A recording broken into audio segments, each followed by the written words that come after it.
आज आम डिस्कसन करवा 2019 मसीह जो आसीला ओटीटी एग्जाम जो होता तो तार क्वेश्चन सब डिस्कसन करवा देखो से तो एग्जामटा कौन होता ऑनलाइन एग्जाम होता नुह कि तो आज आम डिस्कसन करवा सेट 4टा है सेट 4 रे जो क्वेश्चन कौन आसीला ताकू डिस्कसन करवा 30टा क्वेश्चन अच्छी ठीक अच्छे। प्रथम क्वेश्चन कौन कही एगुड़िक मध्यरु केउ चरण में पिलामानकर विफलता आउ चिंतार आशंका हेतु सेमानकर वृद्धि बाधाप्राप्त हुए।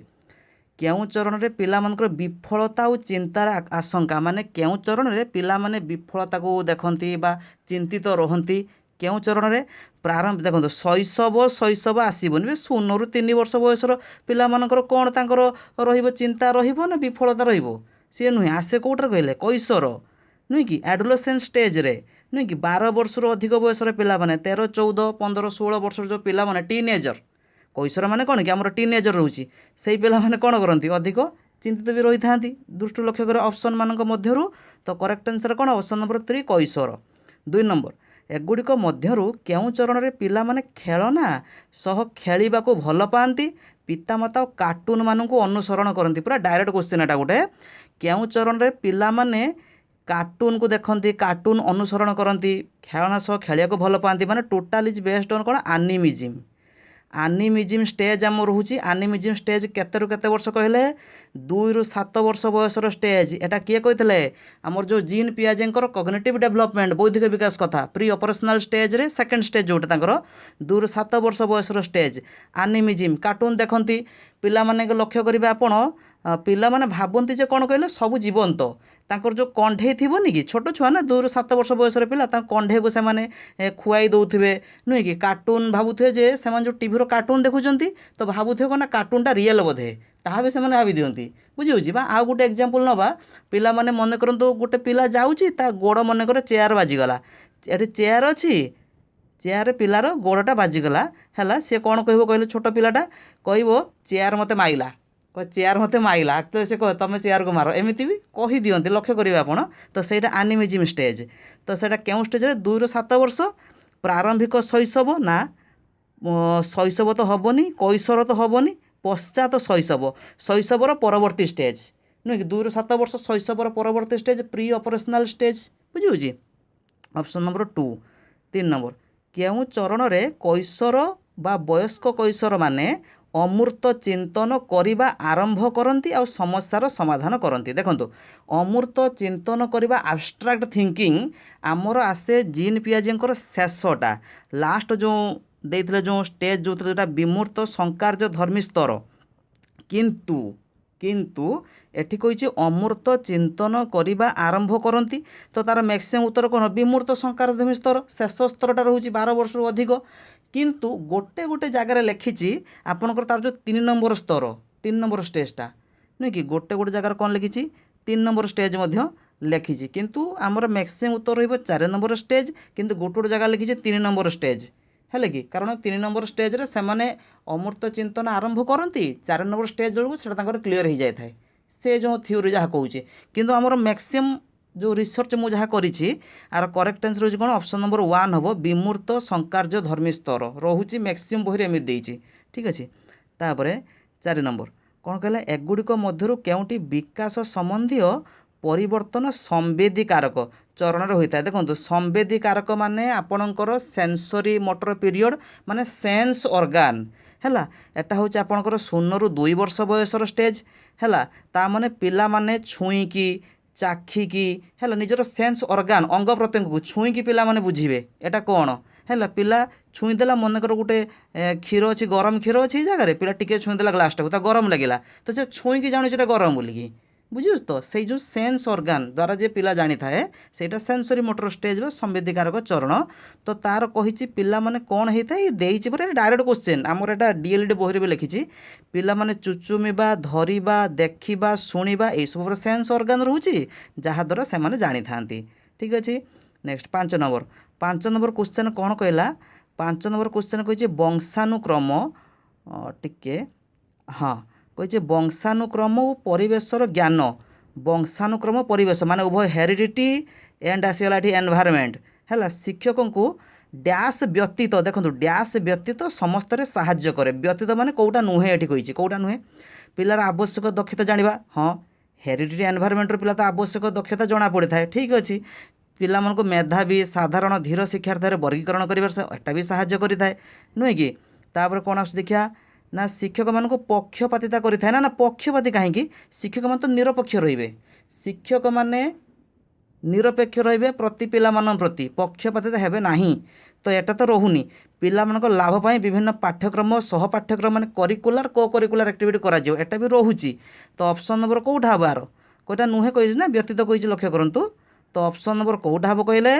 ना सी कौन हम 3टा ठीक अच्छे नेक्स्ट 6 नंबर पूर्वर आमे आंतरिक चित्रण रे नुआ सूचना ग्रहण करिबो कौन कुआ जाए ता माने एटा आपनकर जीन पियाजेंकर आसीची एटा इंग्लिश रे लिखा हितने बहुत भल होता है किंतु क्षमा करेंगे कमेंट सेक्शन लिखिदे मते इंग्लिश आने किंतु क्षमा करेंगे मुझे इंग्लिश आनी पारुनी खाली ओडिया रे ही जहाँ पाई ठीक अच्छे तो किंतु इंग्लिश थे बहुत भल होता इंग्लिश टर्म गुड़ाक मन रखिते सुविधा तो एटा से कौन कही कहले पिलार गोटे पुराणा स्कीमा अच्छी तो स्कीमा रे नुआ गोटे इनफर्मेशन ऐड करिवो तो स्कीमा रे इनफर्मेशन ऐड करन कौन कहती आसिमिलेसन कहती आसिमिलेसन ओडिया कौन होची आत्मीकरण तो करेक्ट आंसर होची कौन आत्मीकरण है पुराणा स्कीमा रे नुआ किसी इनफर्मेशन ऐड कले सेटा कौन आसिमिलेसन कहती आ टोटाल स्कीमाटा को अपडेट करेंगे बा नुआ स्कीमा पूरा तैयारी करदे ताको आकोमोडेशन कहती है किंतु एटा करेक्ट आंसर आत्मीकरण बा आसिमिलेसन कथा एटी कहिची तो आसिमिलेसन कौन आकोमोडेशन कौन इक्विलिब्रेशन कौन जीन पियाजेंक थ्योरी रे ऑलरेडी क्लास मु कर देइथिले व्हाइट बोर्ड रे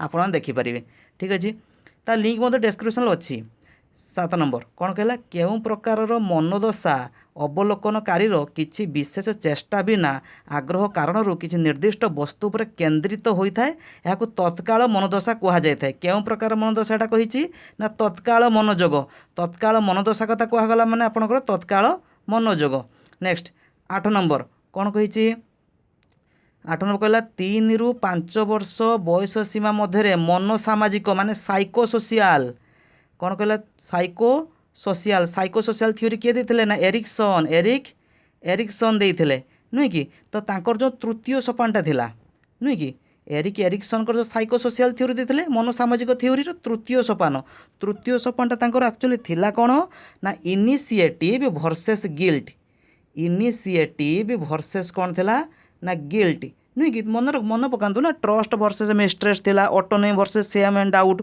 तृतीय सोपान थिला इनिशिएटिव वर्सेस गिल्ट नुहे कि जोटा आपनकर केते 3 ରୁ 6 वर्ष बयस पिला मानक पई तो सहीटा कौटा ओडिया कौन कहुए ना पदक्षेप बनाम अपराध इनिशिएटिव वर्सेस गिल्ट मुझे कहल ना इंग्लिश टर्म थे ना बहुत भल हाँ मन रखापी नेक्स्ट 9 नंबर क्यों सिद्धांत दर्शाए जे जदि पिला माने एक व्यवहार आशा करा जाउथुवा फलाफल देई थाए पिला माने एक व्यवहार आशा करा जाउथुवा फलाफल देई थाए एवं सेमाने ताहाकु ग्रहण करती ताहाकु केउं तत्व कहा जाए ना सामाजिक शिक्षा तत्व ताको कहा जाय थाए ठीक अच्छे नेक्स्ट 10 नंबर एगुड़िक मध्य केउंटी जुक्तात्मक दृढ़ीकरण नुहे जुक्तात्मक दृढ़ीकरण नुहे कौटा देखिए ऑप्शन देखीदेवा जिते बड़े आशा कर व्यवहार मिलता है सेते बेले होता है पिला हसे प्रशंसा करे खुशी रहे पिला प्रथमे बुझाइबा उचित और पर शिक्षार्थी मैंने अनुसरण करेंगे दंड विधान टाइम आउट यहीटा नुहे देखो ऊपर 3टा ऑप्शन जहाँ आम देखिले ना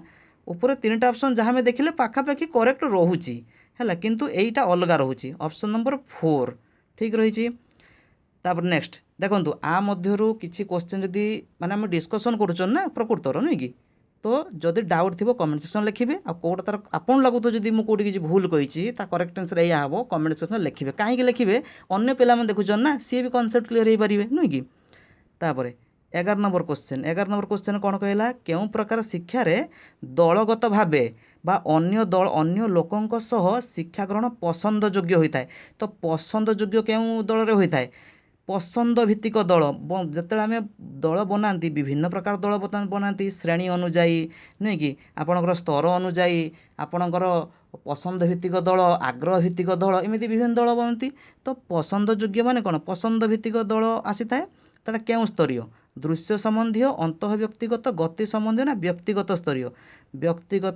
स्तरीय कारण जड़े पिला व्यक्तिगत भाव में आउ जड़े पिला को पसंद करिवो जे मु तारी सांगर बसिकी दल गठन करी पढ़ी बुझुछ तो व्यक्तिगत स्तरीय नेक्स्ट 12 नंबर एमानक मध्यरु केउंटी शिक्षार वैशिष्ट्य नुहे शिक्षार गोटे क्यारेक्टरिस्टिक्स केउंटा नुहे କେଉଁଟା ନୁହେଁ କହିଛି ବା ଶିକ୍ଷାର କେଉଁଟା ନୁହେଁ ଏହା ଏକ ମାନସିକ ବିକାଶର ପ୍ରକ୍ରିୟା ଅଟେ ସଂଜ୍ଞାନାତ୍ମକ ମନୋଚଳନ ଏବଂ ପ୍ରଭାବଟା ଠିକ୍ ଅଛି ମାନସିକ ବିକାଶ ପୁରା ଠିକ୍ ଅଛି ଏହା ବ୍ୟବହାର ଏକ ସ୍ଥାୟୀ ପରିବର୍ତ୍ତନ ୟେସ୍ ଶିକ୍ଷଣ ହେଉଛି ଆଚରଣଗତ ବ୍ୟବହାରଗତ ସ୍ଥାୟୀ ପରିବର୍ତ୍ତନ ସେଇଟା ଶିକ୍ଷଣ ବା ଶିକ୍ଷା କୁହାଯାଇଥାଏ ଏଇଟା ତ ଠିକ୍ ଅଛି ଏହା ଅଭ୍ୟାସ ଜ୍ଞାନ ପ୍ରବୃତ୍ତି ବି ଠିକ୍ ଅଛି ଏଇଟା ଥର୍ନଡେଇ କହିଥିଲେ ଏଇ କଥା ଶିକ୍ଷା ଉପରେ ଠିକ୍ ଅଛି ତାପରେ କ'ଣ କହିଛି ଏହା ଏକ ପ୍ରକ୍ରିୟା ଯାହା କଲେଜରେ ସ୍ନାତକ କେବଳ ଆମେ ସାର୍ଟିଫିକେଟ୍ ପାଇବା ପାଇଁ ପଢ଼ୁଛନ୍ତି ନା ଆଉ ସାର୍ଟିଫିକେଟ୍ ପରେ ପାଇବା ପରେ ଶିକ୍ଷାଟା ସରିଯାଇଥାଏ ସେ ଯାହା କହିଛି ନା ନା ଏଇଟା ନୁହେଁ ତ କରେକ୍ଟ ଆନ୍ସର୍ କ'ଣ ଅପସନ୍ ନମ୍ବର 4 ନୁହେଁ କହିଥିଲା ନା କେଉଁଟା ନୁହେଁ କି ଦେଖନ୍ତୁ ଏଠି ନୁହେଁ ପରା କହିଛି 12 ନମ୍ବର ତ correct answer option number 4 next 13 number ସମଗ୍ର ଶିକ୍ଷା CWSN ସମଗ୍ର ଶିକ୍ଷାରେ CWSN ହେଲା ଚାଇଲ୍ଡ ୱିଥ୍ ସ୍ପେଶାଲ ନିଡ୍ସ ସେଇଟା ଯେଉଁ କହିଛି ତ ଝିଅମାନଙ୍କୁ ପ୍ରଥମରୁ ଦ୍ୱାଦଶ ଶ୍ରେଣୀ ପର୍ଯ୍ୟନ୍ତ ମାସକୁ କେତେ ଟଙ୍କା ଷ୍ଟାଇପେଣ୍ଡ ମିଳୁଛି କେତେ ଟଙ୍କା କ'ଣ ମିଳୁଛି ଷ୍ଟାଇପେଣ୍ଡ ମିଳୁଛି ତାଙ୍କର ଥିଲା 3000 ରୁ 3500 ଟଙ୍କା ଭିତରେ ତ ମିଳିବ ଏମିତି 500 ଟଙ୍କା ଭିତରେ ଷ୍ଟାଇପେଣ୍ଡ ପଇସା ହେଲା 200 ଟଙ୍କା ଷ୍ଟାଇପେଣ୍ଡ ପଇସା କେତେ 200 ଟଙ୍କା ହେଲା ଏଇ ଯେଉଁ ସମଗ୍ର ଶିକ୍ଷା କହିନାହିଁ କି এই সমগ্র শিক্ষা এটা কিপর হয়েছে কহিলে সর্বশিক্ষা অভিযান লা আমার প্রথমর অষ্টম পর্যন্তে তারপর রমসা লা রাষ্ট্রীয় মাধ্যমিক শিক্ষা অভিযান লা এ মিশাইকি হয়েছে সমগ্র শিক্ষা ঠিক আছে 2017 কি 18 হয়েছে সমগ্র শিক্ষা যা মনে পড়ুছে ঠিক আছে দেখুন এস উপরে ক্লাস হব সমগ্র শিক্ষা রমসা সর্বশিক্ষা টোটাল সবু ক্লাস গোটি গোটি করমি এটা মধ্যে আউ গোটে রুষা বি লা RUSA রুষা তারপরে সবু ক্লাস করা ঠিক আছে নেক্সট খালি टे प्रिवियस और क्वेश्चन सब डिस्कसन कर सारे देन तापर देखिए थ्योरी क्लास भल भाव में करा आपण मैंने कनसेप्ट क्लियर हो जाए ठीक अच्छे नेक्स्ट धीर शिक्षार्थी मान जो स्लो लर्नर जो मैंने रहिले स्लो लर्नर है कि बुझी तो से विशेष शिक्षा उपाय आवश्यक अटे एगुड़िक मध्य केउटी धीर शिक्षार्थी उपयुक्त उपाय नुहे धीर शिक्षार्थी स्लो लर्नर मान उपाय नुहे कौटा ना व्यक्तिगत भाव से मनोयोग करेंगे एड तार उपाय सुस्थ श्रेणीगृह परिवेश दबा दरकार उपाय सहपाठी मान द्वारा से पढ़े उपाय मानसिक आयु बदल में आशाकृत IQ हिसाब से काटिदेवा भूल एटा भूल एटा नुहे कौटा नुहे कहले एटा नुहे कहीं ना पिला मानकर मानसिक आयु माने मेंटाल एज कनसेप्ट ऑलरेडी पूर्व कहुई है तो पिला मानकर मेंटाल एज को ध्यान दबा पिला माने मेंटाली केते कैपेबल से अनुसार पिला को कार्य दबा नुहे कि तांकर IQ आमे आशा करूँ पिलार IQ थी केते मनकर 120 किंतु पिलार IQ रोचे केते 90 तो तार 90 IQ पिलार IQ मनकर अच्छी 90 नुहे कि एवरेज पिला से रोचे कि आम भावुँ आम कह ना पिलार जो 120 IQ जमी गोटे पिला रोचे 120 IQ वाला जो कार्य रोचे आम से 90 IQ वाला पिला को दबा एटा केमी संभव नुहे कि तो पिलार मेंटाल एज देखा तार मानसिक स्तर केते रोचे है से अनुसार पिला को कार्य दबा कारण से स्लो लर्नर ना धीर शिक्षा तो स्लो लर्नर तो करेक्ट आंसर ऑप्शन नंबर 2 हम ठीक अच्छे नेक्स्ट 15 नंबर एगुड़िक मध्यरु केउ कारण जो अधिकांश झील मैंने विद्यालय छाड़ी था झील मैंने विद्यालय छाड़ी था तार कारण कौन से मैंने हाराहारी श्रेणी रे हाराहारी IQ हिसाब से प्रदर्शन करती ना तो यहाँ तो आसुनी कौटी हाराहारी IQ कथा तो आसनी IQ नहला प्रदर्शन न कर पारे बोली कौन स्कूल छाड़ी कि ना ना IQ पिलार तांकर मेंटाल एज अनुसार जिते रोचे IQ से हिसाब से आसी थाए नुहे कि तो शिक्षक से ध्यान दब कौन कौन टास्क देकी नुहे कि IQ लेवल बढ़े पारिया भाया कार्य कर तो यहाँ रोनी विद्यालय यूनिफॉर्म बहिर खर्च ना ये भी रोनी अपर्याप्त स्वच्छता व्यवस्था ये रोनी देखो ये किसी कारण थाए जेटा सत्य कथा ये किसी कारण थाए अपर्याप्त स्वच्छता व्यवस्था ये भी कारण थाए नुहे कि तो शीघ्र बह हो जाए हाँ बहुत जगार झील मानकर शीघ्र बह हो जाऊँगी तो ये सब कारण रोचे किंतु मु पर्सनाल जदि कहमी मत लगे ये जो शीघ्र बहटा किंतु ये क्वेश्चनटा मुझे कन्फ्यूजिंग थी यहाँ टी मुझे कन्फ्यूजिंग थी करेक्ट आंसर कौन हम है टी कन्फ्यूजिंग थी कि मत लगुच शीघ्र बह हम किंतु आपड़ देखिए करेक्ट आंसर कौन हम ठीक अच्छे 16 नंबर एगुड़िक मध्य केउठी आशा ठारू अधिक हासिल करुवा पिलार गुण अटे किंतु प्रतिभाशाली कि सृजनशील पिलार गुण नुहे माने गोटे पिला अच्छी कौन अच्छी ना गोटे पिला अच्छी है पिला कौन करुच्ची आम जी पाखु आशा करुँच सी एति कार्य कर से अधिक कर देखईदेला तो आम भाव कौन है प्रतिभाशाली पिला निश्चय से ना से प्रतिभाशाली पिला भी नुहे कि सृजनशील गुण वाला पिला भी नुहे तान कि प्रकार पिला तार केउं गुण अच्छी तो कौन देखिए ऑप्शन देखा ना से सृजनात्मक पिला मानक सह सांग हुए किंतु निजे एका कार्य करे दल रे कार्य करिबार सबुठारे आगरे रुहे दलगत कार्य करिबार से आगुआ रहे ଅନେକ ଉପାୟ ଆସିଥାଏ ଯାହା ମଧ୍ୟରୁ ଅନେକ କେବେ ବି ବିକଶିତ ହେବ ନାହିଁ। ଦିବା ସ୍ୱପ୍ନ କାର୍ଯ୍ୟରୁ ଅଲଗା ଦିବା ସ୍ୱପ୍ନ କାର୍ଯ୍ୟରୁ ଅଲଗା ରହିବା ପରି ଲାଗିପାରେ। ତ ଏଟାର କରେକ୍ଟ ଆନ୍ସର ହେଉଛି ଅପସନ୍ ନମ୍ବର 2 ହେବ, ଦଳରେ କାର୍ଯ୍ୟ କରିବାରେ ସବୁଠାରେ ଆଗରେ ରହେ। 17 ନମ୍ବର, ଯଦି ଜଣେ ଶିଶୁ ଶବ୍ଦାର୍ଥ ବୁଝିବାରେ ଅସମର୍ଥ ହୁଏ, ଶବ୍ଦାର୍ଥ ହେଲା, ଶବ୍ଦର ଅର୍ଥ ବୁଝିପାରୁନି ହେଲା, ତାକୁ ତାହେଲେ କି ପ୍ରକାର ବିକାର ଏଟା କୁହାଯାଇଛି? କି ପ୍ରକାର ବିକାର? ଡିସକାଲକୁଲିଆ, ଡିସଗ୍ରାସିଆ, ଡିସ୍ଫେସିଆ, ଡିସ୍ପ୍ରାକ୍ସିଆ। ଦେଖନ୍ତୁ ତ ଯଦି ଜଣେ ପିଲାର ଶବ୍ଦ ବୁଝିବାରେ ଅସୁବିଧା ହେଉଛି, ଏଟା ମୁଖ୍ୟତଃ ଡିସଲେକ୍ସିଆରେ ଆସିଯାଇଥାଏ। ଡିସଲେକ୍ସିଆ ମାନେ ରିଡ଼ିଂ ଉପରେ, ଡିସଲେକ୍ସିଆଟା ଆମର କ'ଣ ରହୁଛି? ରିଡ଼ିଂ ଉପରେ। ତ ରିଡ଼ିଂ ଉପରେ ଏବଂ ଶବ୍ଦ ବୁଝିବା ଏସବୁ ଏକା ପ୍ରକାର ଆସିଥାଏ, ଡିସଲେକ୍ସିଆ ହିଁ ଆସିଥାଏ। କିନ୍ତୁ ଡିସଲେକ୍ସିଆ ଅପସନ୍ ଦେଇନି ଏଠି। ଏଠି ଡିସକାଲକୁଲିଆ, ଡିସକାଲକୁଲିଆ ତ ରିଲେଟେଡ୍ ଟୁ ମ୍ୟାଥ୍, ଗଣିତରେ ପିଲା ହିସାବରେ ଅସୁବିଧା ହେଲେ ଡିସକାଲକୁଲିଆ।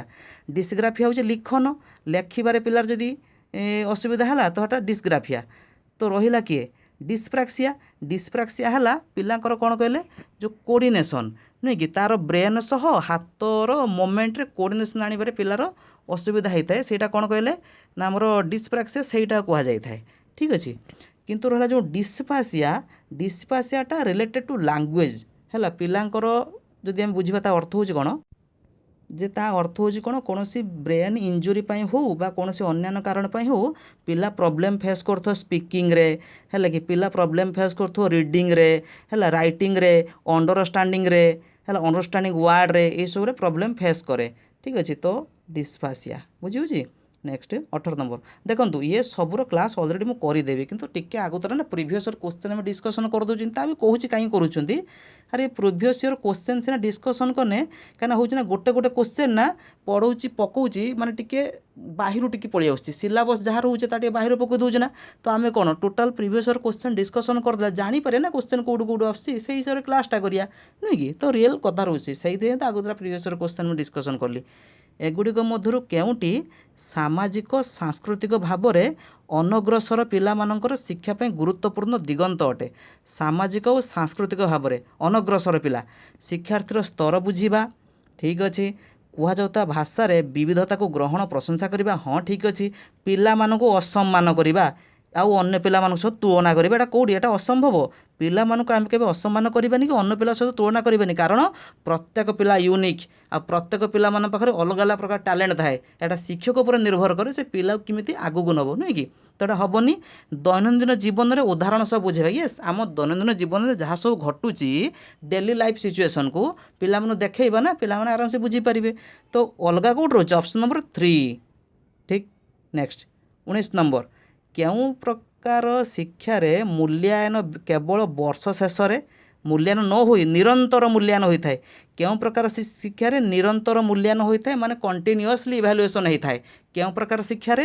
ଦେଖନ୍ତୁ ଆମର ଆସୁଛି ଏକକ ଶ୍ରେଣୀୟ, ବହୁ ଶ୍ରେଣୀୟ, କିନ୍ତୁ ମନେ ରଖିଥାନ୍ତୁ ଏକକ ଶ୍ରେଣୀୟ ଶିକ୍ଷାରେ ଆମର ନିରନ୍ତର ମୂଲ୍ୟାୟନ କରାଯାଇଥାଏ, କିନ୍ତୁ ଏହା ସ୍କୁଲ ଉପରେ, ଏହା ଟିଚରମାନଙ୍କ ଉପରେ ନିର୍ଭର କରେ ଯେ ସେମାନେ କଣ୍ଟିନ୍ୟୁଅସ୍ ଇଭାଲୁଏସନ୍ କରିବେ କି ନାହିଁ। କିନ୍ତୁ ବହୁ ଶ୍ରେଣୀୟ ଶିକ୍ଷାରେ ଏଟା ତାର ଗୋଟେ କ୍ୟାରେକ୍ଟରିଷ୍ଟିକ୍ସ ରହୁଛି ଯେ ମଲ୍ଟିଗ୍ରେଡ୍ ଟିଚିଂରେ ପିଲାମାନଙ୍କର କଣ୍ଟିନ୍ୟୁଅସ୍ ଇଭାଲୁଏସନ୍ ହେବ ହିଁ ହେବ ହେଲା। ତ କରେକ୍ଟ ଆନ୍ସର ହେଉଛି କ'ଣ ଆର? ନା ବହୁ ଶ୍ରେଣୀୟ ଶିକ୍ଷାରେ। ଠିକ୍ ଅଛି।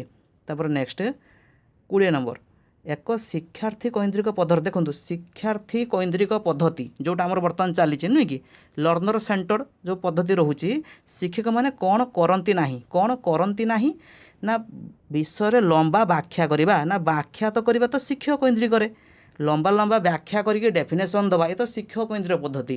ତ କରନ୍ତି ନାହିଁ କେଉଁଟା? ଏଟା ଶିକ୍ଷାର୍ଥୀ କୈନ୍ଦ୍ରିକ ପଦ୍ଧତି ଆମେ କହିଛନ୍ତି ନା, ତ ଏଟା ନୁହେଁ ହେବ। ଅପସନ୍ ନମ୍ବର 1 ରହୁଛି। ଦେଖିବା, ପିଲାମାନଙ୍କୁ ସେମାନଙ୍କ ସ୍ତର ହିସାବରେ ପଢ଼ାଇବା ଠିକ୍, ପିଲାମାନଙ୍କୁ ବନାନ ସୂଚୀ ଦେବା ଠିକ୍, ବିଷୟକୁ ଆଉ ଥରେ କ୍ଷୁଦ୍ର କ୍ଷୁଦ୍ର ଏକକରେ ଭାଗ କରିକି ପିଲାମାନଙ୍କୁ ବୁଝେଇବା ଇଏ ବି ଠିକ୍। ତ କେଉଁଟା ନୁହେଁ କେଉଁଟା? ଅପସନ୍ ନମ୍ବର 1 ହେବ। କହିଛି ନା ନୁହେଁ କେଉଁଟା? ଏଟା ଶିକ୍ଷକ କୈନ୍ଦ୍ରିକ ଭିତରେ ଆସିଯାଉଛି ନା, ବ୍ୟାଖ୍ୟା କରିବା, ତ ନୁହେଁ। ଠିକ୍ ଅଛି। ନେକ୍ସଟ 20 ନମ୍ବର, ଏଗୁଡ଼ିକ ମଧ୍ୟରୁ କେଉଁ ପ୍ରକାର TLM ଟିଚିଂ ଲର୍ଣ୍ଣିଂ ମ୍ୟାଟେରିଆଲ ଶିକ୍ଷଣ ସାମଗ୍ରୀରେ ଏକ କ'ଣ ନା ଯେଉଁଥିରେ ଆମେ ଐତିହାସିକ ଘଟଣାକ୍ରମର ଚୈତ୍ରିକ ବର୍ଣ୍ଣନା କରିବା? ଏମାନଙ୍କ ମଧ୍ୟରୁ କେଉଁ TLMରେ ଆମର ଯେଉଁ ଇତିହାସ ଯେଉଁ ଘଟଣାବଳୀ ଘଟିଯାଇଛି ତାକୁ ଆମେ ଚିତ୍ର ସାହାଯ୍ୟରେ ବର୍ଣ୍ଣନା କରିବା, ଆଉ ତାକୁ ସଂକ୍ଷିପ୍ତ ସାରାଂଶ ବି ଦେଇପାରିବା, ଆଉ ବର୍ତ୍ତମାନର ସିଚୁଏସନ୍ ସହ ଆମେ ତାକୁ ତୁଳନା ମଧ୍ୟ କରିପାରିବା।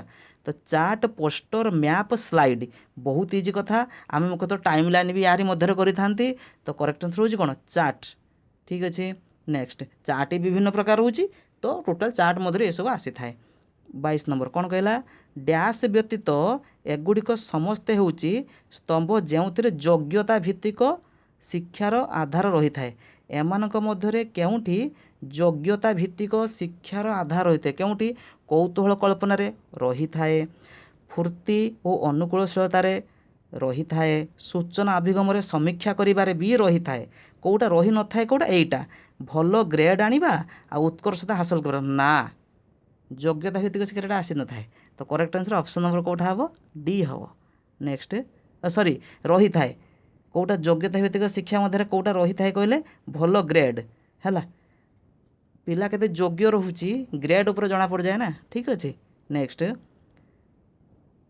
देखो से जो ग्रेड कथा कहलानी कि ये ग्रेड कथा माने ग्रेड माने करिकुलर प्लस को करिकुलर एरिया को नहीं है सी मन रखिए खाली जो करिकुलर एरिया को नहीं ग्रेड कर देखिले हेटा आसबनी को करिकुलर कथा ये कही ठीक अच्छे नेक्स्ट 23 नंबर कहला शिक्षक कैंद्रिक पद्धति को डैश पद्धति कह जाए यहाँ बहुत easy question a question already contractual high school exam discussion कराला ना ये क्वेश्चन आसीला माने डिस्कसन करा इंग्लिश कराइला ताको मन रखिए शिक्षक कैंद्रिक पद्धति हूँ क्लोज एंडेड कौन मन रखिए क्लोज एंडेड पद्धति तो कौट थी यही क्लोज एंडेड पद्धति हूँ शिक्षक कैंद्रिक पद्धति जदि शिक्षार्थी कैंद्रिक पद्धति कथा कहला शिक्षार्थी कैंद्रिक पद्धति जदि कही तार अपोजिटा कौन ओपन एंडेड पिला माने कौन निजे खुलिकी निज ब्रेन यूज करके विभिन्न प्रकार से चिंता करें क्लोज एंडेड कौन थाए पिला मानक एमती आसेसमेंट करवा एमती क्वेश्चन दवा आंसर से गोटे हो पिला किसी भाविते ही पड़ोनी किंतु ओपन एंडेड कौन पिला बहुत किसी भावे ना नुआ डिस्कभर करेंगे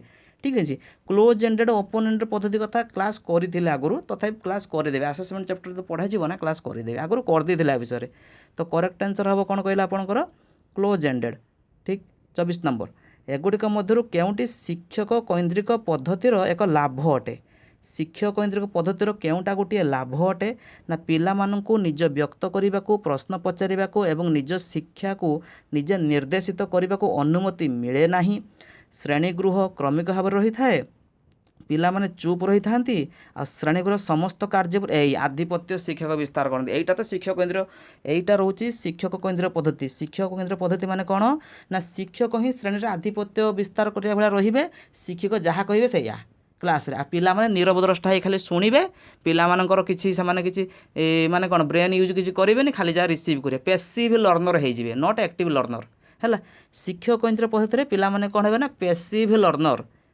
लर्नर खाली जहाँ शुणुवे है कि शिक्षार्थी केंद्रिक एक्टिव लर्नर होती तो देईटा ऑप्शन 2 आसूची देखिया सूचना पिला मानकु विरक्त करिपारे सेमानकर मुंड एणे तेणे जाइपारे सेमाने गुरुत्वपूर्ण तथ्य छाड़ी जाई परंदे एटा तो होई थाए अवश्य किंतु एटी कोन कहिजे शिक्षक केंद्र पद्धति कोडा लाभ बेसी तो ऑप्शन 2 आसूची पिला माने एका कार्य करि परन सेमाने अन्य पिला को सहयोग करिबा सिखंती नाही से जहाँ भी सब देइची किंतु तार मूल वैशिष्ट्य शिक्षक केंद्र पद्धतिर मूल वैशिष्ट्य हूँ शिक्षक ही क्लासरूम को अधिकार भाया करते शिक्षक जहाँ कहते से आई थाए तो ऑप्शन नंबर 2 ठीक रोचे नेक्स्ट देखो जदि क्लासटा भल लगुव देन लाइक करेंगे है शेयर करेंगे कारण अन्य पिला माने जापर दरकार डिस्कसन हो 25 नंबर पिला माने एक यूनिट सूचना बा विषय बुझी ना नहीं ताहा जांच करने को एक स्कूल वर्षर अधिकांश समय जो परीक्षा करे पिला गोटे यूनिट आम जो यूनिट पढ़ा जाए कि पिला गोटे यूनिट्र सूचना ठीक से बुझी कि नहीं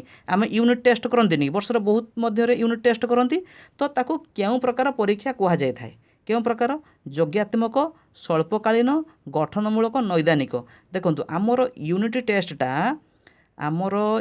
टेस्ट एकक परीक्षणटा है कि एटा प्रायतः गठनमूलक मध्य आसी थाए किंतु एटी मु टिके कन्फ्यूजिंग हो गनी कौटा कहले स्वल्पकालीन हम ना गठनमूलक हम मुझे कन्फ्यूजिंग अच्छी ये क्वेश्चन आपण मानू कहला तो लिखे कमेंट सेक्शन कौन हम है किंतु यूनिट टेस्ट मुख्यतः गठनमूलक मध्य आसी थाए नेक्स्ट तापर 26 नंबर कौन कहला मूल्यांकन अभ्यासर सुधार करिबारे टिके ओके मूल्यांकन अभ्यासर सुधार करिबारे प्राथमिक और माध्यमिक शिक्षार ଜାତୀୟ ପାଠ୍ୟକ୍ରମ ପାଇଁ ଏଗୁଡ଼ିକ ମଧ୍ୟରୁ କେଉଁଟି ସୁପାରିଶ କରିନାହିଁ। ତ ପ୍ରାଥମିକ ଏବଂ ମାଧ୍ୟମିକ ଶିକ୍ଷାର ଜାତୀୟ ପାଠ୍ୟକ୍ରମ ପାଇଁ କେଉଁଟା ସୁପାରିଶ କରିନାହିଁ, କେଉଁଟା ମୂଲ୍ୟାୟନ ଉପରେ ଡିପେଣ୍ଡ କରି କେଉଁଟା କରିନି ନା ଶିକ୍ଷାର ସମସ୍ତ ସୋପାନରେ ପିଲାର ଦକ୍ଷତା ମୂଲ୍ୟାୟନ କରି ଶିକ୍ଷାର ସର୍ବନିମ୍ନ ସ୍ତର ସଂଜ୍ଞା ଦେବ। ତ ଏହା ତ ରହୁଛି ସିଏ ତ ଏଟା ଅଲରେଡ଼ି କରିଛି। ମନୋଚାଳନ ଦକ୍ଷତା ସାମାଜିକ ଆବେଗିକ ବିଶେଷତାର ମୂଲ୍ୟାୟନ ସହିତ ଶିକ୍ଷାର୍ଥୀର ମୂଲ୍ୟାୟନର ବିସ୍ତାର ଅଧିକାର କରିବା ଏହା ବି କହିଥିଲା, ଏଟା ବି କହିଛି। ପିଲାମାନଙ୍କର ଦକ୍ଷତାର ସ୍ତରକୁ ଉନ୍ନତ କରିବା ପାଇଁ ସମୟ ଅନୁଯାୟୀ ସୁଧାର ଉପାୟ ଯୋଗାଇ ଶିକ୍ଷକ ଶିକ୍ଷାର୍ଥୀ ଅଭିଭାବକଙ୍କ ସହିତ ପ୍ରତିପୃଷ୍ଟି ବ୍ୟବସ୍ଥା ଏଟା ବି କହିଛି। ଫିଡ଼ବ୍ୟାକ୍ ବ୍ୟବସ୍ଥା ବି କହିଛି। ପରୀକ୍ଷାର ଔପଚାରିକ ପଦ୍ଧତିକୁ ବେଶୀ ଗୁରୁତ୍ୱ ନା ନା ନା ନା ପରୀକ୍ଷାର ଔପଚାରିକ କାହିଁକି, ଅନୌପଚାରିକ ନା ନୁହେଁ କି?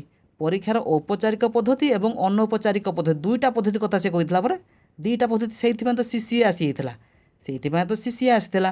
ଔପଚାରିକ ପଦ୍ଧତି ଅନୌପଚାରିକ ପଦ୍ଧତି ଦୁଇଟାକୁ ୟୁଜ୍ କରାଯାଇଥାଏ ସେଠି। ତ ଅପସନ୍ ନମ୍ବର କେଉଁଟା ହେବ? କହିଛି ନୁହେଁ କହିଛି। କ୍ୱେଶ୍ଚନ୍ ଦେଖନ୍ତୁ କେଉଁଟା ଗୋଟେ ସୁପାରିଶ ନୁହେଁ, ନୁହେଁ କେଉଁଟା କହିଲେ? ଅପସନ୍ ନମ୍ବର 4, ଠିକ୍ ଅଛି। ତାପରେ ନେକ୍ସଟ କ୍ୱେଶ୍ଚନ୍ ଦେଖିବା 27 ନମ୍ବର କ'ଣ କହିଲା? ନିରନ୍ତର ଓ ବ୍ୟାପକ ମୂଲ୍ୟାୟନ ପାଇଁ ଦେଖନ୍ତୁ ନିରନ୍ତର ବ୍ୟାପକ ମୂଲ୍ୟାୟନ ମାନେ କଣ୍ଟିନ୍ୟୁଅସ୍ ଆଣ୍ଡ କମ୍ପ୍ରିହେନ୍ସିଭ୍ ଇଭାଲୁଏସନ୍ ଯେଉଁଠି ବୋଥ ସ୍କଲାଷ୍ଟିକ୍ ଏବଂ କୋ ସ୍କଲାଷ୍ଟିକ୍ ଏରିଆକୁ ଦେଖାଯାଇଥାଏ, ଠିକ୍ ଅଛି। କରିକୁଲାର କୋ କରିକୁଲାର ଏରିଆକୁ କହିଛି କ'ଣ କେଉଁଟା ତା ମଧ୍ୟରୁ କ୍ୟାରେକ୍ଟରିଷ୍ଟିକ୍ସ ରହୁଛି ନା ବୌଦ୍ଧିକ ବିଷୟ ଯେମିତି ଜ୍ଞାନ ଓ ତଥ୍ୟର ବୁଝାବଣା ଏକମାତ୍ର ଲକ୍ଷ୍ୟ। ଦେଖନ୍ତୁ କେବଳ ବୌଦ୍ଧିକ କଥା କହିଛି। ସିସିଏରେ ଉଭୟ ବୌଦ୍ଧିକ ଏବଂ ଅଣବୌଦ୍ଧିକ, ବୌଦ୍ଧିକ ଏବଂ ଅଣବୌଦ୍ଧିକ ଦୁଇଟା କଥା ଆସିଥାଏ। ଏଠି ମୂଲ୍ୟାୟନ କଲେ ସହବୌଦ୍ଧିକ, ତ ଦୁଇଟା ବୌଦ୍ଧିକ ଏଟା ତ ହେବନି, ଏଟା ବି ହେବନି। ଏଇଟା ଲକ୍ଷ୍ୟ କରନ୍ତୁ ବୌଦ୍ଧିକ ଆଉ ସହବୌଦ୍ଧିକ ସ୍କଲାଷ୍ଟିକ୍ ଏବଂ କୋ ସ୍କଲାଷ୍ଟିକ୍ କଥା କହିଛି। ତ କରେକ୍ଟ ଆନ୍ସର୍ କ'ଣ ହେବ? ଅପସନ୍ ନମ୍ବର 3 ନିରନ୍ତର ବ୍ୟାପକ ମୂଲ୍ୟାୟନରେ ଉଭୟ ବୌଦ୍ଧିକ ଏବଂ ସହବୌଦ୍ଧିକ ଉଭୟଗତ ଗୁରୁତ୍ୱ ଦିଆଯାଇଥାଏ। ଦେଖନ୍ତୁ ନିରନ୍ତର ବ୍ୟାପକ ମୂଲ୍ୟାୟନ ବା ତାକୁ ଯେଉଁ ସିସିଏ କୁହାଯାଇଥାଏ ତା ଉପରେ ଅଲରେଡ଼ି କ୍ଲାସ୍ କରିଦିଆଯାଇଥିଲା। ମଲ୍ଟିପୁଲ୍ ଚଏସ୍ କ୍ୱେଶ୍ଚନ୍ ଡିସ୍କସନ୍ କରିଦିଆଯାଇଥିଲା। ଆପଣମାନେ ମଧ୍ୟ ଚାହିଁଲେ ଦେଖିପାରିବେ, ଡେସ୍କ୍ରିପସନ୍ ଲିଙ୍କ୍ ଦେଇଦେବି, ଠିକ୍ ଅଛି। ନେକ୍ସଟ 28 ନମ୍ବର ଏଗୁଡ଼ିକ ମଧ୍ୟରୁ କେଉଁଠି ଚିନ୍ତନ ଦକ୍ଷତା ଅନ୍ତର୍ଗତ ମୂଲ୍ୟାୟନ ହୋଇଥାଏ? ଚିନ୍ତନ ଦକ୍ଷତା ପିଲାମାନଙ୍କର ମେଣ୍ଟାଲ ଏବିଲିଟି କଥା ଏଠି ଆସିଛି। କେଉଁ ପ୍ରକାର ମୂଲ୍ୟାୟନ? ଅନୁକୂଳିତ ସ୍ଥାପନାରୁ ବାହାରକୁ ଯିବା ପାଇଁ ସେ ନୂଆ ଉପାୟ ଆଉ ସିଦ୍ଧାନ୍ତ ଚିନ୍ତା କରିଥାଏ। ତ ଏଇଟା ତ ରହୁଛି ନୂଆ ଉପାୟ ସିଦ୍ଧାନ୍ତ ଚେଷ୍ଟା କରିଥାଏ ଦେବାକୁ, ଠିକ୍ ଅଛି। ଦଳଗତ କାର୍ଯ୍ୟରେ ଶିକ୍ଷାର୍ଥୀଙ୍କ କାର୍ଯ୍ୟକୁ ତୁଳନା କରିବା ପାଇଁ ସେମାନଙ୍କ ପାଇଁ ଧୈର୍ଯ୍ୟ ଦେଖାଅ ନା ନ୍ୟୁନ ମନେ କରୁଥିବା ବା ଯିଏ କାର୍ଯ୍ୟ କରିପାରୁନଥିବା ବା ସେପରି ସହପାଠୀକୁ ସାହାଯ୍ୟ କରିବା ପିଲାମାନେ ସର୍ବଦା ପ୍ରଶଂସା ପାଇବାକୁ ପସନ୍ଦ କରନ୍ତି ନା। ଦେଖନ୍ତୁ ପିଲାମାନଙ୍କର ଚିନ୍ତନ ଦକ୍ଷତା ମେଣ୍ଟାଲ ଏବିଲିଟି କଥା କହିଛି। ତ ମେଣ୍ଟାଲ ଏବିଲିଟି କିପରି ଆସିବ? ଯେତେବେଳେ ପିଲାମାନେ ନୂଆ ନୂଆ ଉପାୟ ବା ସିଦ୍ଧାନ୍ତ ଦେବାକୁ ଚେଷ୍ଟା କରିବେ। ତ କରେକ୍ଟ ଆନ୍ସର୍ ଅପସନ୍ ନମ୍ବର 1 ହେବ ହେଲା। ଦେଖନ୍ତୁ ମୁଁ ମୋର ନିଜସ୍ୱ ମୋ କଗ୍ନିଟିଭ୍ ଏବିଲିଟି ୟୁଜ୍ କରିକି ଏ କ୍ୱେଶ୍ଚନ୍ର ଆନ୍ସର୍ ବା ଲଜିକାଲି ଦେଇକି ଏ କ୍ୱେଶ୍ଚନ୍ର ଆନ୍ସର୍ ଆପଣମାନଙ୍କୁ କହୁଛି ହେଲା। ଯଦି ଆପଣମାନଙ୍କୁ ଲାଗୁଥିବେ, ପୁଣି ଥରେ କହୁଛି, ଯଦି ଆପଣମାନଙ୍କୁ ଲାଗୁଥିବ ଯେ ନା ଏ ଆନ୍ସର୍ ଅଲଗା ହେଇଥାନ୍ତା କମେଣ୍ଟ ସେକ୍ସନ୍ରେ ମଧ୍ୟ ଲେଖିପାରିବେ, ଠିକ୍ ଅଛି। 29 କ'ଣ କହିଲା? ପ୍ରଭାବଶାଳୀ ଶିକ୍ଷକ ଶ୍ରେଣୀଗୃହରେ ଯାହା କରନ୍ତି ତାହା ତାଙ୍କ ଛାତ୍ରମାନେ ଡ୍ୟାସ୍ ବ୍ୟତୀତ ପ୍ରକୃତରେ ଅନ୍ୟ ସମସ୍ତ କୌଶଳ ଶିଖୁଛନ୍ତି ନା ନାହିଁ ତାହାର ଦୈନନ୍ଦିନ ମୂଲ୍ୟାୟନ କରିଥାନ୍ତି। କହିଲା ଜଣେ ପ୍ରଭାବଶାଳୀ ଶିକ୍ଷକ ହେଲା, ଜଣେ ପ୍ରଭାବଶାଳୀ ଶିକ୍ଷକ ଶ୍ରେଣୀଗୃହରେ ଯାହା କରନ୍ତି ଓ ତାଙ୍କ ଛାତ୍ରମାନେ ଡ୍ୟାସ୍ ବ୍ୟତୀତ ପ୍ରକୃତରେ ଅନ୍ୟ ସମସ୍ତ କୌଶଳ ଶିଖୁଛନ୍ତି କି ନାହିଁ ତାହାର ଦୈନନ୍ଦିନ ମୂଲ୍ୟାୟନ କରିଥାନ୍ତି। ସେଇ କାମଟା ବ୍ୟତୀତ ଅନ୍ୟ ସମସ୍ତ କୌଶଳ କ୍ଲାସରୁମ୍ରେ ଶିଖୁଛନ୍ତି କି ନାହିଁ। କେଉଁ କାମ ବ୍ୟତୀତ ଅନ୍ୟ ସମସ୍ତ କୌଶଳ ଶିଖୁଛନ୍ତି? ଦେଖିବା କେଉଁ କାମ ବ୍ୟତୀତ ଅନ୍ୟ ସମସ୍ତ କୌଶଳ ଶିଖୁଛନ୍ତି। ପ୍ରତିପୁଷ୍ଟି ହାସଲ କରିବା, ଫିଡ଼ବ୍ୟାକ୍ ହାସଲ କରିବା, ଏହା ତ ସେମାନେ ଶିଖନ୍ତି। ଶିକ୍ଷାଦାନ ସମୟ ମଧ୍ୟରେ ପିଲାମାନଙ୍କର ମତାମତ ମାଗିବା ଏହା ବି ରହୁଛି। ପାଠ୍ୟ ସମୟରେ ଶେଷରେ ଗୋଟିଏ ଗୋଟିଏ ମୂଲ୍ୟାୟନ କରିବା ଏହା ବି ରହୁଛି। ଏଟା ତ କରିବା ଉଚିତ ନା। ପିଲାମାନଙ୍କର ଆଗ୍ରହ ସ୍ତର ଆଉ ଉପେକ୍ଷା କରିବା ନା ନା ଏଟା ରହୁନି, ଏଟା ବ୍ୟତୀତ ହେବ ହେଲା। ଦେଖନ୍ତୁ କରିଦେଉଛି, କହିଲା କ'ଣ? ପିଲାମାନେ ପ୍ରକୃତରେ ଡ୍ୟାସ୍ ବ୍ୟତୀତ କହିছে ନା, ବ୍ୟତୀତ କେଉଁ କାମ ବ୍ୟତୀତ ଆଉ ସବୁ କରନ୍ତି। ଏଇ କାମଟା ବ୍ୟତୀତ ଆଉ ସବୁ କରନ୍ତି ଶିକ୍ଷକ। କ'ଣ ନା ପିଲାମାନଙ୍କର ଆଗ୍ରହ ସ୍ତର ଆଉ ଉପାୟକୁ ଉପେକ୍ଷା କରନ୍ତି ନାହିଁ। ଶିକ୍ଷକ ଉପେକ୍ଷା କରନ୍ତି ନାହିଁ, ଏଠି କହିଛି ଉପେକ୍ଷା କରନ୍ତି, ତ ସେଇଟା କ'ଣ ବ୍ୟତୀତ ନା। ଏଇ କାମ ବ୍ୟତୀତ, ଉପେକ୍ଷା କରିବା ବ୍ୟତୀତ ଆଉ ଏ ସବୁ କାମ କରନ୍ତି ଶିକ୍ଷକ, ଠିକ୍ ଅଛି। ଶ୍ରେଣୀଗୃହରେ ଜଣେ ଶିକ୍ଷାର୍ଥୀ କୈନ୍ଦ୍ରିକ ଶ୍ରେଣୀଗୃହ ରେ ପ୍ରଭାବଶାଳୀ ଶିକ୍ଷକ। ଠିକ୍ ଅଛି। 30 ନମ୍ବର ଶେଷ ପ୍ରଶ୍ନ, ଶିକ୍ଷାଦାନ ଶିକ୍ଷା ଗ୍ରହଣ ଚକ୍ରର ଟିକେ ଜୁମ୍ କରୁଛି, ଶିକ୍ଷାଦାନ ଶିକ୍ଷା ଗ୍ରହଣ ଚକ୍ରର ଏକ ପ୍ରଧାନ ଅଂଶ, ଶିକ୍ଷାଦାନଟା ଶିକ୍ଷା ଗ୍ରହଣ ଚକ୍ରର ଏକ ପ୍ରଧାନ ଅଂଶ ହେଉଛି ବୋଲି ମୂଲ୍ୟାୟନ। ଶିକ୍ଷାଦାନ ଶିକ୍ଷା ଗ୍ରହଣ ଚକ୍ରର ଏକ ପ୍ରଧାନ ଅଂଶ କ'ଣ ହେଉଛି? ମୂଲ୍ୟାୟନ। କାରଣ ଶିକ୍ଷାଦାନର ଗୋଟେ ପାର୍ଟ ହେଉଛି କ'ଣ? ମୂଲ୍ୟାୟନ ଗୋଟେ ପାର୍ଟ ନା। ଏଗୁଡ଼ିକ ମଧ୍ୟରୁ କେଉଁଠି ମୂଲ୍ୟାୟନର ଆବଶ୍ୟକତାକୁ ପୂରା କରିପାରୁନାହିଁ, କେଉଁଟା ପୂରା କରିପାରୁନାହିଁ ବା କେଉଁଟା ମୂଲ୍ୟାୟନର କ୍ୟାରେକ୍ଟରିଷ୍ଟିକ୍ସ ନୁହେଁ। ଶିକ୍ଷାର ପ୍ରତିପୃଷ୍ଟି କାର୍ଯ୍ୟାଳୟ ବିଦ୍ୟାଳୟର ଉନ୍ନତି ପାଇଁ ସେମାନଙ୍କ ଉପଦେଶ ଦେବା ପାଇଁ ମୂଲ୍ୟାୟନ ସୂଚନା ବ୍ୟବହାର କରିବେ, ଏଟା ତ ରହୁଛି। ପିଲାମାନଙ୍କର ଫଳାଫଳ ଉନ୍ନତ କରିବା ପାଇଁ ସରକାରୀ ଅର୍ଥ ଯୋଗାଣ ଓ ନିୟମ ହସ୍ତକ୍ଷେପ କେବେ ବି ଦିଆଯାଇପାରେ, ତ ଏଟା ତ ରହୁନି। ପିଲାମାନେ ଶିକ୍ଷକ ମୂଲ୍ୟାୟନରୁ ଜାତ ସୂଚନାକୁ ପରବର୍ତ୍ତୀ ଶିକ୍ଷଣ ପଦକ୍ଷେପ ଯୋଜନାରେ ରହୁଛି। ପିଲାମାନେ ଏଟା ଡବଲ ହେଇଛି 3-4ଟା, ତ ଅପସନ୍ ନମ୍ବର 2 ହେବ ହେଲା। ତ କ'ଣ ହେବ କହିଲେ, କେଉଁଟା ମୂଲ୍ୟାୟନର ରହୁନି, କେଉଁଟା କ୍ୟାରେକ୍ଟରିଷ୍ଟିକ୍ସ ଦେଖାଉନି, ଅପସନ୍ ନମ୍ବର 2ଟା ଦେଖାଉନି। ପିଲାମାନଙ୍କ ଫଳାଫଳ ଉନ୍ନତ କରିବା ପାଇଁ ସରକାରୀ ଅର୍ଥ ଯୋଗାଣ ନିୟମ ହସ୍ତକ୍ଷେପ କେବେ ବି ଦିଆଯାଇପାରେ, ଏଟା ରହୁନି। ଠିକ୍ ଅଛି, କରିପାରୁ ନାହିଁ କହିଲା ନା। ତ ଏ ଥିଲା କ୍ୱେଶ୍ଚନ୍, ଯାହାକି ଆମେ ଡିସ୍କସନ୍ କଲେ। ଡାଉଟ୍ ଥିଲେ କମେଣ୍ଟ ସେକ୍ସନ୍ ଲେଖିବେ। ଯଦି କିଛି ମୁଁ କିଛି ଭୁଲ ବି କହିଥିବି ଦେନ୍ ଆପଣ କମେଣ୍ଟ ସେକ୍ସନ୍ ଲେଖିପାରିବେ। ଧନ୍ୟବାଦ।